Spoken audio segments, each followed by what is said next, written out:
Anabela Asín, madre del presidente electo de Ecuador, figura importantísima para entender la carrera y la vida de Daniel Noboa, que probablemente también tenga algún tipo de participación, quizás como asesora o quizás con un rol un poquito más formal en el gobierno breve, porque recordemos que Daniel Noboa asume para completar el mandato de Guillermo Lasso. Para analizar justamente lo que esto abre para la política ecuatoriana, estamos en comunicación con Caroline Ávila Nieto, que es académica e investigadora y que está en Quito, Ecuador. Caroline, ¿cómo le va? La saluda aquí Darío Misraji. Hola, ¿qué tal, Darío? Solo una pequeña acotación. Estoy en Cuenca, que es la preciosa ciudad más linda del país. Cuando vengas al Ecuador, te tengo que invitar a que la conozcas. Está Un muy bien. saludo muy cordial. Perfecto, gracias por la aclaración y perdón por el error. A ver, No, está bien. ¿qué podemos decir de Daniel Noboa? Si usted tuviera que repasar las últimas décadas de presidentes ecuatorianos, ¿se parece a algo de lo que hayamos visto Daniel Noboa o hay que decir que es una novedad?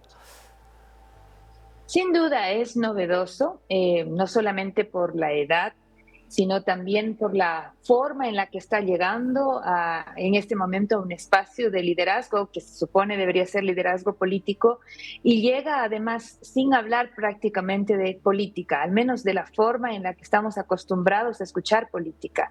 Se entiende, por supuesto, esta estrategia y esta manera, precisamente porque debemos también recordar por qué llega el Ecuador a un momento como este.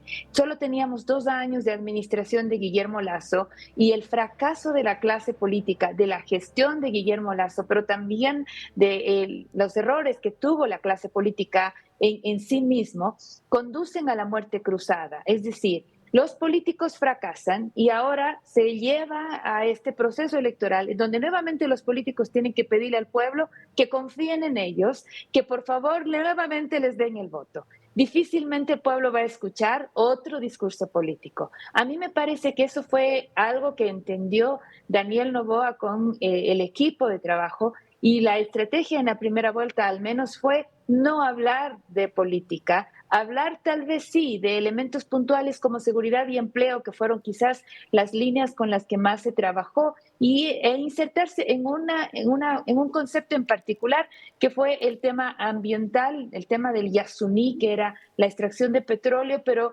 bajo premisas económicas más no ambientales. Creo que con esas tres líneas le alcanzó para ir silbando bajito, dijéramos nosotros acá en Ecuador, y llegar a ese primer debate que fue el que le catapulta para entrar a la segunda vuelta en un escenario de mucha violencia, de un shock emocional y político porque había sido asesinado un candidato y que generó demasiada inestabilidad, abriendo el escenario para cualquiera en esa primera vuelta. Le abren así una ventana a Daniel Noboa con un 23% de una población que está justamente situada en el centro, es decir, en un espacio en el que no hay lugar, ¿no es cierto?, para nadie más, sino solamente para quienes le están hablando hacia el centro. No están polarizados, no son ni correístas ni anticorreístas y que no quieren escuchar más conflictos. Ese fue, digamos que la carta que Daniel Noboa logró utilizar. Ya para la segunda vuelta, con las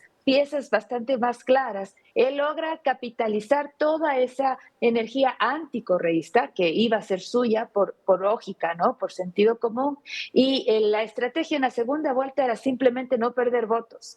Esa era más difícil porque el correísmo suele ser muy eficiente en sus procesos electorales y en los 3 últimos días en particular estaba perdiendo votos y el correísmo subiendo, pero no le alcanzó el tiempo y al final la distancia se acorta. Son menos de 4 puntos porcentuales, son 3 punto algo la diferencia, 360,000 votos, la diferencia entre las dos propuestas. Al final, obviamente, gana Daniel Noboa y tiene el gran desafío de de movilizar a la población en las urgencias que tiene para en 18 meses tratar de cambiar al menos la percepción en materia de seguridad y por supuesto también en materia de productividad y empleo que siguen siendo también apremiantes para este país. Caroline, buenísima toda la descripción.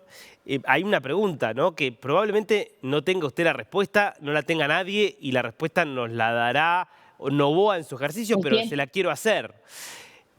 Usted decía, ¿no? La estrategia era no hablar de política. Fue una estrategia, fue exitosa.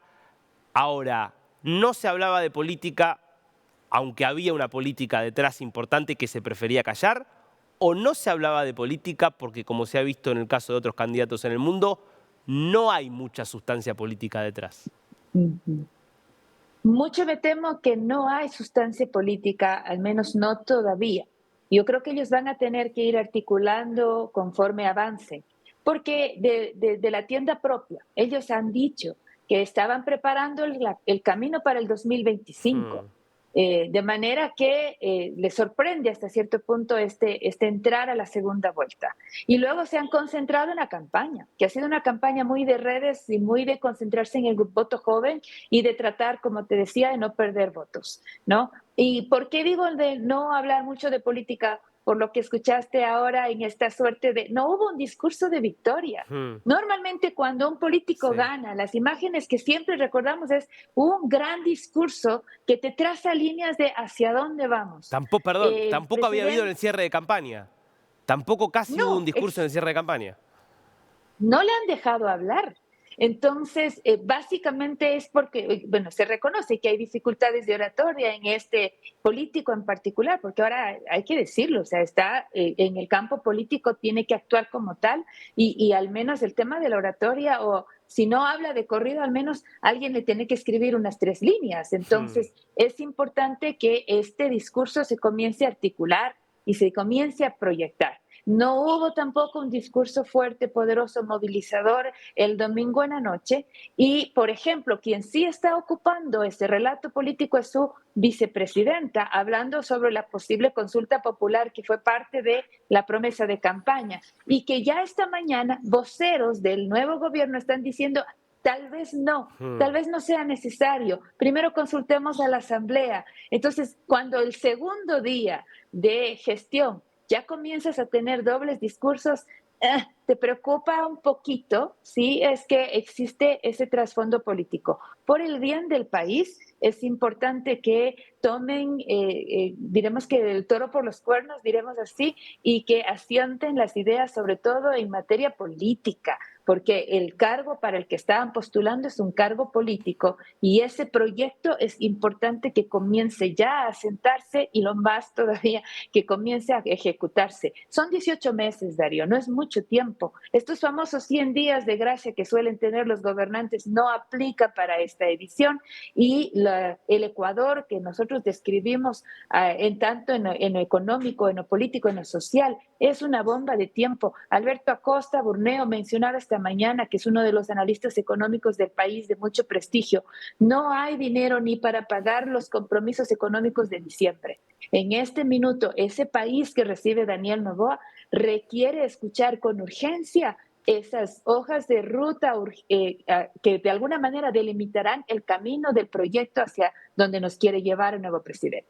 Ahora, la verdad es que si uno analiza la situación en la que asume Noboa, estamos hablando de lo que usted acaba de decir, crisis económica, la mayor crisis de seguridad en la historia del Ecuador, una asamblea que es combativa, medio ingobernable, en la que él va a estar muy lejos de tener algo parecido a la mayoría, y en ese contexto, 18 meses nada más de marco temporal. ¿Cuán grande ve usted el riesgo de que Noboa termine de alguna manera perdido en esa madeja de los problemas que tiene hoy el Ecuador y que se termine dando un proceso similar al que se dio con justamente quien acaba de está terminando ahora su mandato, que es Guillermo Lasso? Bueno, si es que el gobierno no decide ponerse de acuerdo con la clase política que en este momento le está abriendo las puertas, por supuesto va a ser grande ese riesgo. Ya el Partido Social Cristiano, que tiene 16 asambleístas, le dijo, cuente con nosotros. En su discurso de concesión, Luisa González, con los 52 asambleístas de la Revolución Ciudadana, le ha dicho, cuente con nosotros. Hace 3 minutos, Rafael Correa, el líder de la Revolución Ciudadana, acaba de tuitear, dice, si es que su gobierno y sus planes sirven para frenar la migración que están volviendo a verse en el Ecuador, escenarios del año 2000, pues contará con nuestro apoyo. Me parece que, aunque no ha sido expresado como tal, pero el movimiento Construye del fallecido Fernando Villavicencio, es probable que también le dé su apoyo. Y al parecer, como he mencionado, ha dicho que en lugar de una consulta popular probablemente envíe un proyecto que tenga consenso en la Asamblea Nacional, pues es posible que pueda tener ese capital político necesario para poder avanzar en una propuesta al menos de inicio, de arranque, que le permita al país avanzar. Yo creo que si es que logra capitalizar esas buenas voluntades que se están manifestando, pues ya sería, está en manos de él, está en manos de él y esperemos que se asesore de la mejor manera posible. Clarísimo. Caroline, muchísimas gracias, muy interesante. A usted, muy amable.